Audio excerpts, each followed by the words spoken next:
Hi friends, ఇది కువైట్లో Friday market. ఇక్కడ వచ్చేసి మన ఇండియా కరెన్సీ కాదు, మొత్తం ఆల్ కంట్రీస్ అన్ని కంట్రీల కరెన్సీ ఉంది. ఇక్కడ అన్ని రూపాయి నోట్లు, 2 రూపాయల నోటు, కొత్తవి ఉన్నాయి, పాతవి ఉన్నాయి. కానీ మన ఇండియా 5 రూపీస్ నోట్ మాత్రం లేదు. దానికోసం చాలా ఎతికాను, ఎక్కడా దొరకలేదు. 5 రూపీస్ నోటు చూడడానికి చాలా బాగుంటుంది. 5 రూపీస్ నోట్ మాత్రం లేదు, కానీ అన్ని కంట్రీస్ ఉన్నాయి. మన ఇండియా మాత్రం లేదు. దీన్ని కూడా అమ్ముతారు. ఒక రూపాయి నోట్ వచ్చేసి ఇక్కడ కువైట్ డబ్బులు వచ్చేసి రూపాయి ఏమన్నాడు, సేల్ చేస్తున్నాడు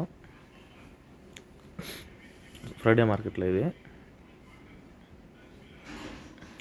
చిల్లర కూడా ఉంటుంది, చిన్న చేంజ్ కూడా ఉంటుంది. అది 2 రూపాయల నోటు, 2 రూపాయల బిల్. అది అన్ని కరెన్సీస్ ఉంటాయి, అన్ని కంట్రీ ఉంటాయి ఇక్కడ. Okay friends, bye.